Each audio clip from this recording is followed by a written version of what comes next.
bersama dengan anak-anak. Ada kekurangan bukan berarti saya nggak Saya angkat tangan gini.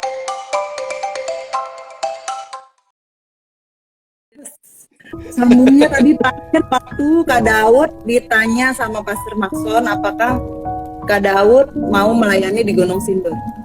Betul. Jadi Pastor Maxon bertanya kepada saya di awal tahun gitu ya, ngobrol, Daud kamu bisa gak ikut pelayanan di Gunung Sindur? Pas Pastor Maxon ngomong kayak gitu, sebelum-sebelumnya udah banyak ya teman-teman dari Hope yang ngajak saya untuk kembali pelayanan. Cuman ada kendala di hati bahwa kayaknya saya nggak mau deh pelayanan dulu gitu ya. Saya mau istirahat, saya mau, bisa dibilang capek, bisa dibilang bosen, bisa dibilang udah nggak pengen lagi pelayanan. Semua itu campur aduk. Tapi yang luar biasa adalah pas Pastor Maxon bilang di awal tahun, saya tuh nggak bisa ngomong enggak sama Pastor Maxon. Nggak tahu kenapa. Jadi tiba-tiba oke deh Pastor, siap pelayanan. Dan seakan-akan semua tuh terbuka pintu pelayanan. Jadi pintu pelayanan tuh seperti mudah sekali, banyak orang datang, banyak jiwa. Jadi kayak sepertinya saya yakin Tuhan tuh udah persiapkan pelayanan ini buat kita semua, khususnya buat saya di Gunung Sindur. Begitu kakak. Wow, luar biasa. Tapi sebenarnya tadi kan kata Kak Daud nggak bisa menolak. Tapi kan pas sebenarnya kenapa nggak bisa menolak? Pasti ada alasan utamanya itu yang menggerakkan Kak Daud tuh sampai, aduh saya waktu pas langsung bilang kan saya harus melayani, saya siap gitu. Pasti ada sesuatu. Yang kalau saya mau jujur ya, saya percaya ini Roh Kudus, kerja Roh Kudus. Karena jujur dari dalam hati nggak pengen gitu loh. Justru saya udah 5 tahun ya nggak pelayanan. Udah 5 tahun nggak pelayanan dari tahun 2015. Itu saya nggak udah dalam tanda kutip tuh kayak saya sama istri udah ngobrol, udah sharing sama istri. Kayaknya capek ya pelayanan ya. Dari SMA udah pelayanan terus, kita udah all out, kita udah berikan semua. Tapi bisa dibilang burn out. Bisa dibilang saya kayak aduh kebakaran gitu ya. Jadi saya undur dulu dari pelayanan. Begitu masuk tahun 2020 kemarin, begitu Pastor Maxon bilang ayo pelayanan. Oke, padahal sebelumnya hati tuh nggak pengen. Jadi bisa dibilang capek, bosan, semua deh yang gak enak-enak itu ada di hati. Jujur selama saya di Pamulang, saya datang ke gereja-gereja di sekitar sini gitu. Bahkan sempat berpikir untuk pelayanan di gereja lain karena saya berkata, Tuhan, saya tahu Tuhan di mana-mana, tapi hati saya kenapa nggak pengen.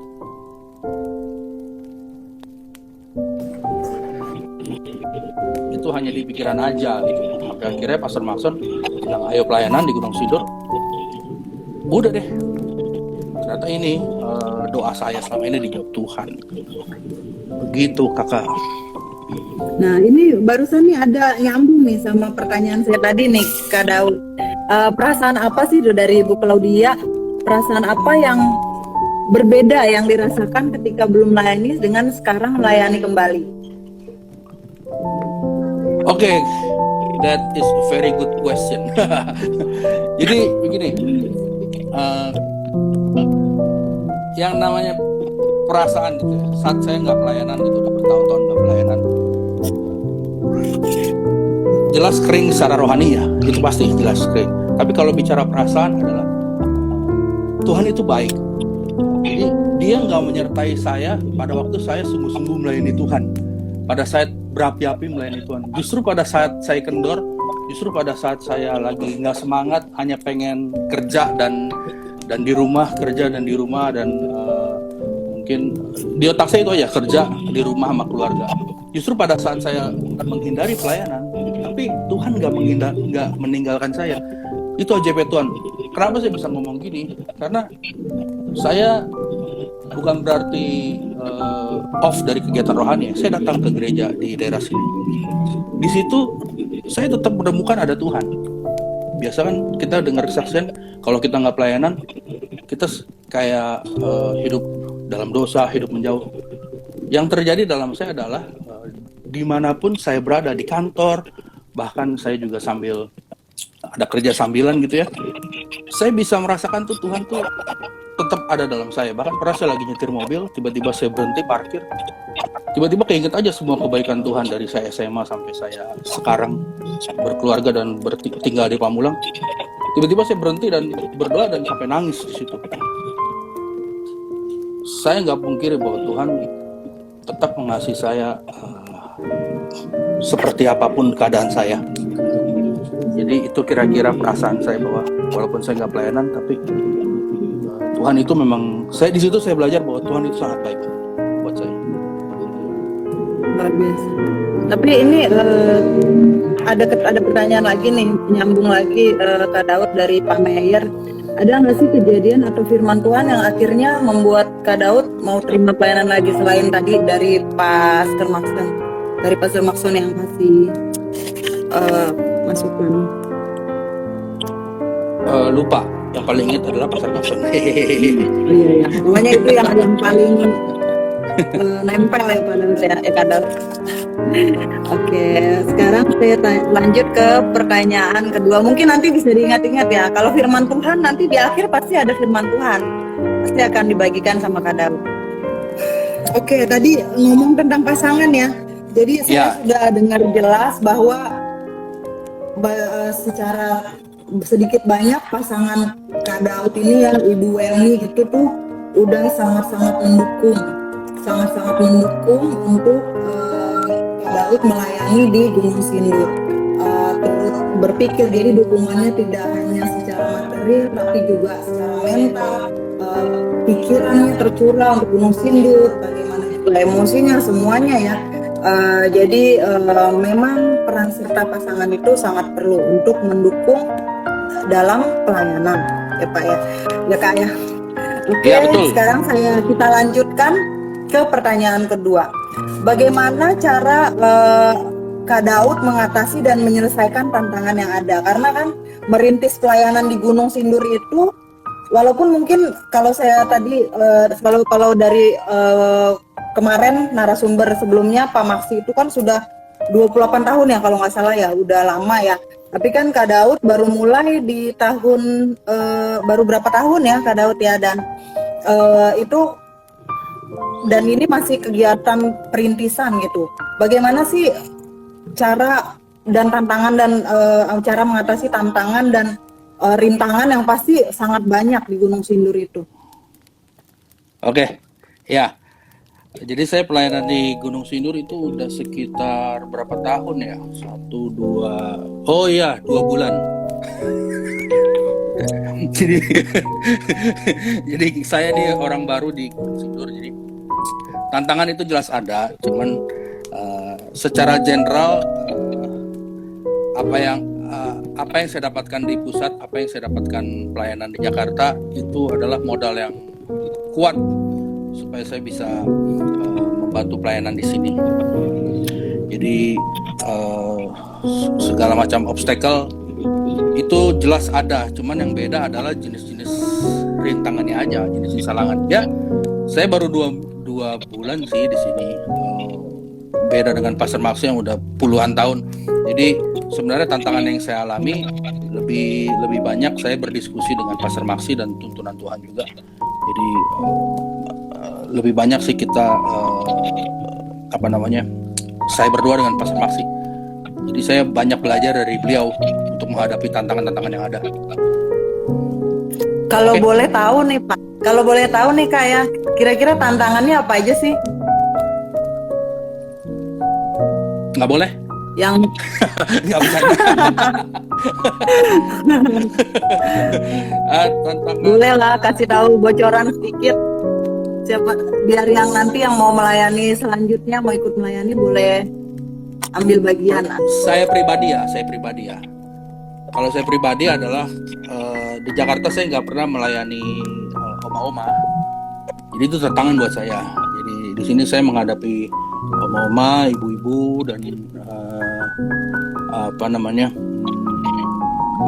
banyak yang usianya jauh di atas saya.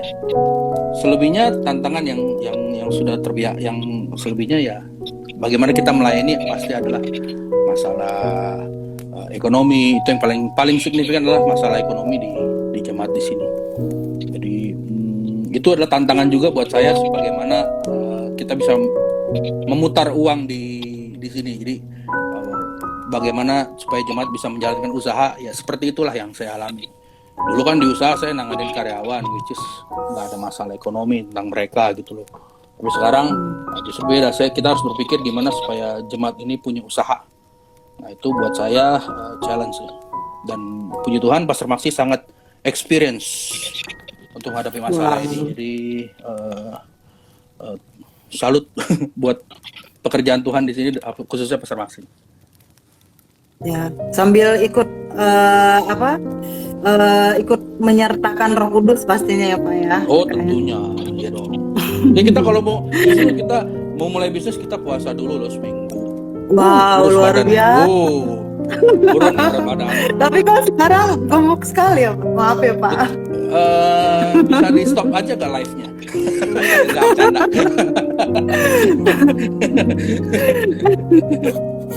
Oke Pak. Intermezzo itu mungkin. Ya.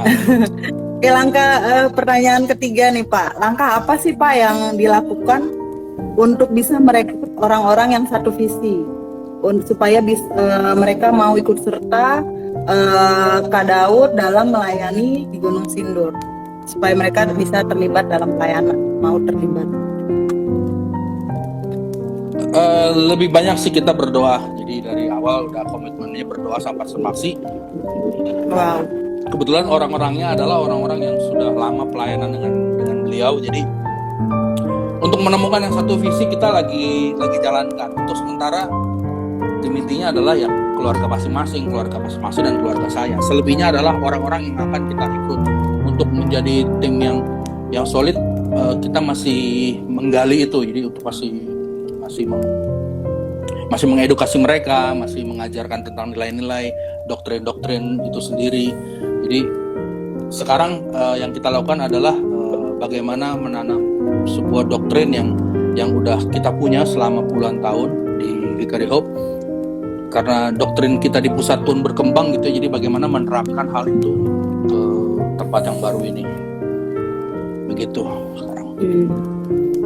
Nah ini ada pertanyaan nih dari Pak Mayor. Terobosan apa sih yang udah terjadi secara signifikan di Gunung Sindur yang Bapak bisa lihat mungkin dari sebelum Kak Daud datang, terus waktu Kak Daud melayani itu, dan sekarang apa yang Kak Daud bisa lihat gitu perubahan terjadi? Wow, Pak Mayor luar biasa pertanyaannya. Berminat juga mau ke Gunung Sindur? Sepertinya sih Kak. Ya, mungkin berikutnya harus diundang. Yang paling signifikan adalah di sini tuh banyak banget jiwa yang rindu untuk datang kepada Tuhan, haus. Jadi mereka pun mengakui bahwa mereka kekeringan. Jadi dalam waktu 2 bulan itu bisa awal ibadah tuh kita sekitar 5-6 orang saya lupa. Awal kali saya ibadah ya. Kalau Pastor Maksi kan udah mulai duluan. Jadi sekitar 5-6 orang. Sekarang itu kita punya bangku 20 aja udah kurang. Jadi itu setiap minggu tuh bisa bertambah. Kalau kita tidak menghadapi PSBB ini, saya percaya ini kita udah bisa lebih dari 20-30 orang sebenarnya. Ini kita sedang menahan-nahan gitu loh supaya kita nggak melanggar PSBB, karena kita kan ibadah offline di sini di tengah-tengah kampung dengan pakai tenda. Kita sambil ibadah bisa melihat awan, begitulah. Dan pohon pisang, seru. Nah ini ada lagi nih dari Bu Golda. Lebih enjoy pelayanan ke pelajar atau sekarang ini nih Pak, ke keluarga?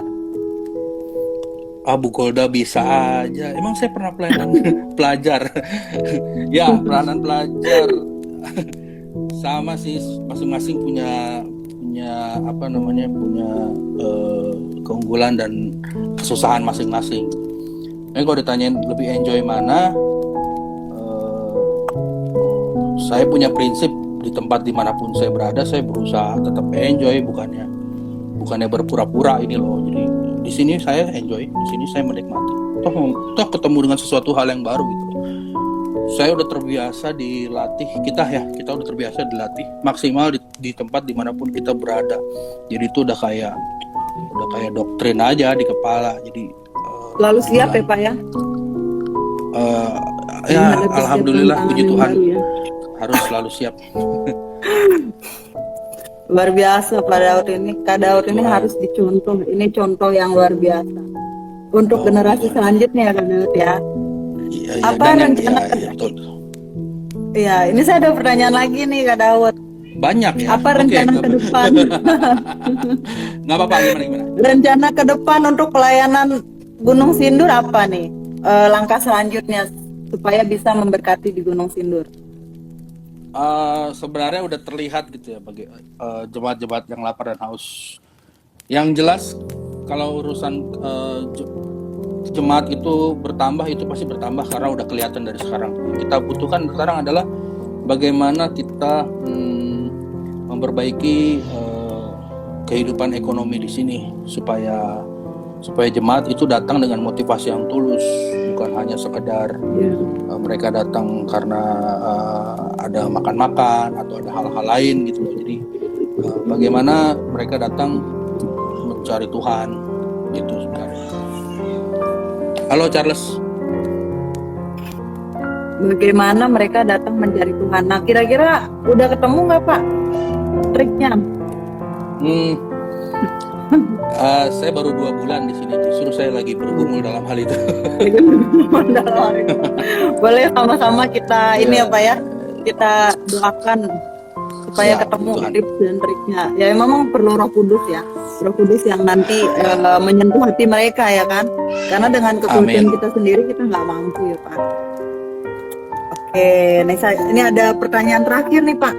Oke. Senang ya Pak udah terakhir. Wow, santuy.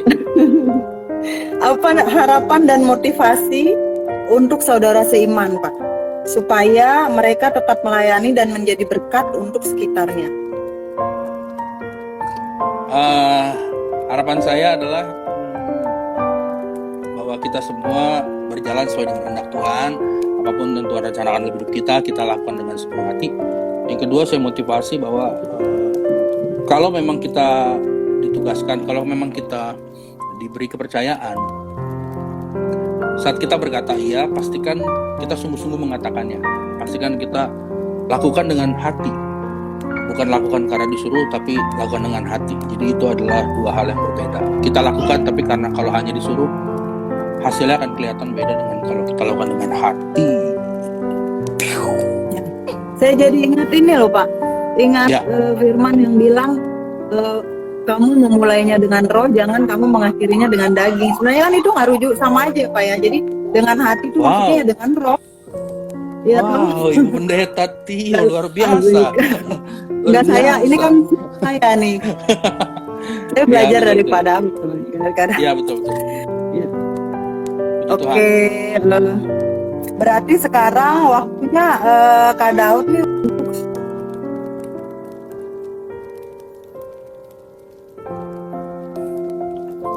boleh mungkin kita kasih kesempatan untuk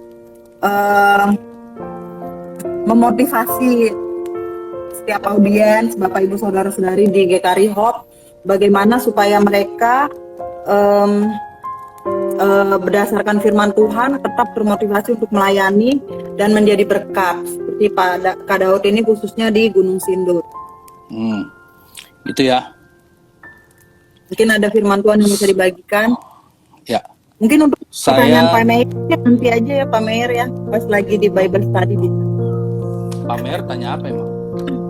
Itu cara bagi waktu antara keluarga, kerjaan, dan pelayanan di tengah lagi terobosan jiwa-jiwa. Oh, Waktunya Pak Meir. Tuhan yang atur waktunya sih. Jadi Tuhan sediakan waktu selama kita mau pamer. Jadi kalau kita nggak mau, Tuhan biasa kita yang cari-cari alasan. Jadi selama kita mau, pasti Tuhan yang sediakan waktu kita. Gitu. Jadi Tahu aja nih Kak Daud. jadi kalau memang kita Saya tuh template aduh nggak ada tuh, waktu, Kak Daud. itu biasanya memang karena kita nggak mau. gitu. Benar Kak Daud. Saya sendiri tertemplak. Benar. Terima kasih. Ya udahlah, itu udah rahasia bersama, semua tahu kok. Iya. Iya deh. Nah sekarang ayat ya, firman Tuhan ya. ayatnya mulai Kak Daud. Iya, saya selalu memegang ayat Filipi 4 ayat 13. Segala perkara dapat kutanggung dalam Dia yang memberikan kekuatan Amin. kepadaku. Jadi itu berlaku dari saya masih sekolah sampai saat ini dan sampai akan datang, kita tetap menyerahkan sepenuhnya sama Tuhan. Gitu. Apa ini Bu Golda, aku nggak nyambung? Oh nyambung. Pamer tanya waktu. Ya, saya jawab itu. Kita semua pasti punya waktu. Karena Tuhan kasih 24 jam itu masih cukup untuk hidup kita. Karena Tuhan tahu waktu kita tuh 24 jam. Itu cukup untuk melakukan semuanya sesuai dengan kehendak Tuhan. Luar biasa, keren banget Kak Daud. Haleluya. Deh, sekarang nih kita masuk ke worship time. Saya persilakan Kak Daud. Oke. Mari kita siapkan hati kita di hadapan Tuhan. Mari kita bukan kepala kita di hadapan Tuhan.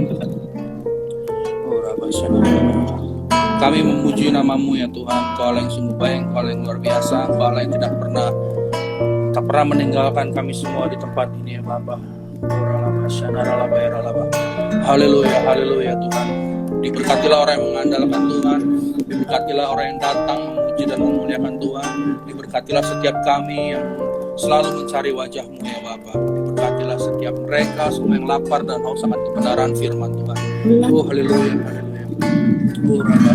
Bapa, di dalam nama Tuhan Yesus, setiap kami semua di tempat ini Tuhan yang melewati 1 jam bersama kami semua di tempat ini Tuhan, agar kami dapat melihat firman Tuhan bekerja dalam hidup kami semua di tempat ini ya Bapak. Kami percaya Tuhan, saat kami mendengar kesaksian hamba-Mu ini Tuhan, saat kami mendengar sesi wawancara ini Tuhan, kami percaya ada Roh Kudus yang bekerja dalam hidup kami, ada Roh Kudus yang selalu menyertai setiap langkah kami ya Tuhan. Kami tahu Tuhan ada banyak hal di depan kami, tapi bersama Roh Tuhan kami akan melewati semua. Bersama dengan kasih karunia Tuhan kami dapat melewati segalanya Bapak. Terima kasih Bapak, terima kasih Tuhan untuk waktu yang Kau berikan. Hanya di dalam nama Tuhan Yesus kami telah berdoa. Haleluya. Amin. Oke, terima kasih Kak Daud untuk kesempatan yang diberikan, boleh berbagi sharing tentang pelayanan di Gunung Sindur. Kita percaya apa yang sudah dibagikan sama Kak Daud itu boleh memberkati kita semua dan membangkitkan semangat kita untuk kembali berapi-api, kembali menggebu-gebu melayani Tuhan, melayani bagi pekerjaan Tuhan.